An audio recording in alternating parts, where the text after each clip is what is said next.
Disclaimer, जो भी जानकारी और सूचना इस वीडियो में दिया जा रहा है वह सिर्फ और सिर्फ सीखने के लिए है। यह किसी तरह की फाइनेंशियल एडवाइस नहीं है और ना ही मैं कोई रजिस्टर्ड फाइनेंशियल एडवाइजर हूँ। तो अगर इस वीडियो की किसी भी जानकारी का यूज़ करके आप कोई भी डिसीजन लेते हैं तो वह आपकी खुद की जिम्मेदारी होगी, मैं और यह चैनल उसका जिम्मेदार नहीं होगा।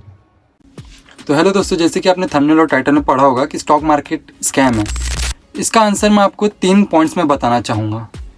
पॉइंट नंबर 1, अगर कोई कंपनी है वह 10% प्रॉफिट कर रही है, उसका शेयर प्राइस कितना बढ़ना चाहिए? 12%, 15% या 20%?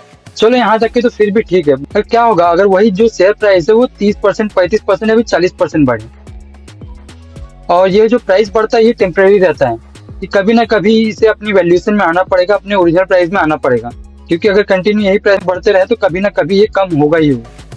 और बड़े इन्वेस्टर तो बैठे ही रहते हैं कि वो ज्यादा प्राइस पे सेल कर सकें। जब भी उन्हें अगर मार्केट इतना % प्रॉफिट दे रही है तो वो तुरंत अपना प्रॉफिट बुक करते हैं, और जो छोटे इन्वेस्टर्स रहते हैं वो इस बीच में अपना लॉस में होल्ड करते हैं लंबे समय तक, या फिर अपने शेयर्स लॉस में ही सेल कर देते हैं। तो इससे छोटे इन्वेस्टर को काफी नुकसान होता है। Point 2, artificial demand and supply. तो जैसे मैंने फर्स्ट पॉइंट में आपको बताया था कि कोई कंपनी अगर 10% प्रॉफिट कर रही है और वो 12-15% उसकी शेयर की प्राइस ना बढ़ते हुए 30 से 35% बढ़ता है, तो इन्हें बढ़ाने वाला भी तो होगा कोई, क्योंकि ये ऑटोमेटिक तो बढ़ेंगे नहीं। और जो इन शेयर की प्राइस को बढ़ाता है उन्हें हम ऑपरेटर कहते हैं। ये ऑपरेटर शेयर को कंटिन्यू बाय करते रहते हैं और उसकी प्राइस को एकदम बढ़ाते रहते हैं। जब प्राइस इतनी स्पीड से बढ़ने लगती है तब जो छोटे इन्वेस्टर्स हैं वो उसकी प्राइस को बढ़ते देख के इन्वेस्ट कर देते हैं। वो ये देखते भी नहीं है कि जो प्राइस बढ़ रही है वो किस कारण बढ़ रही है, बट वो सोचते हैं कि अगर बड़े प्लेयर्स यहाँ पे इन्वेस्ट कर रहे हैं तो उन्हें कुछ अच्छा ही दिखा होगा कंपनी में, तो वो भी इन्वेस्ट करते हैं। और जब प्राइस अच्छी खासी बढ़ जाती है तो बड़े इन्वेस्टर अपना प्रॉफिट बुक करके निकल जाते हैं और छोटे इन्वेस्टर यहाँ पे लॉस में रह जाते हैं। जब ग्लोबलाइजेशन हुआ था 1990 के आसपास, तब फॉरेन इंस्टीट्यूशनल इन्वेस्टर्स ने इंडिया में काफी इन्वेस्ट किए थे, और उनके इन्वेस्ट करने के बाद जो 10% प्रॉफिट कर रही कंपनी, उनका शेयर प्राइस जो 10%, 12%, 15% बढ़ना चाहिए, वो भी शेयर प्राइस 30-40% बढ़ने लगे।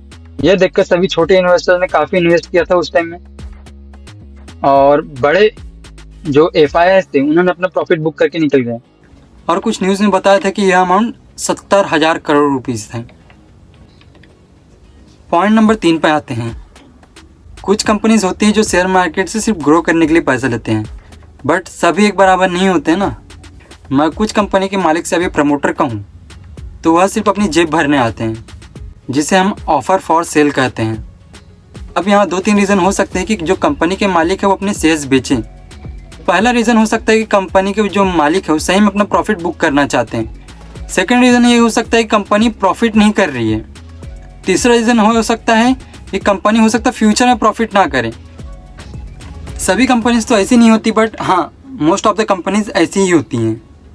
आपको एक एग्जांपल बताऊं तो समझ लीजिए कंपनी 1000 करोड़ की है और उस पर कर्जा 500 करोड़ का, और कंपनी जो प्रॉफिट कमा रही है वो उसके इंटरेस्ट देने में ही चले जा रहे हैं, और कंपनी कुछ भी प्रॉफिट नहीं कमा पा रही है।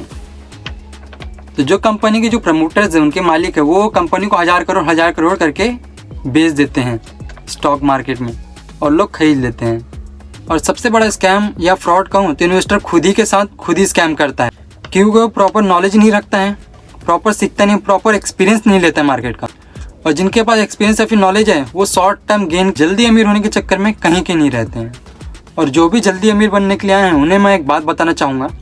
अगर आप सेंसेक्स का डाटा देखते हैं, 38 साल का डाटा है हमारे पास, तो इसमें आप अगर प्रॉफिट परसेंटेज देखेंगे तो वो आ रहा है 3x पर ईयर, मतलब आपका 3 गुना हो रहा है हर साल पैसा।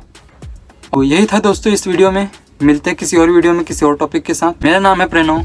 Let's do great things together. जय हिंद।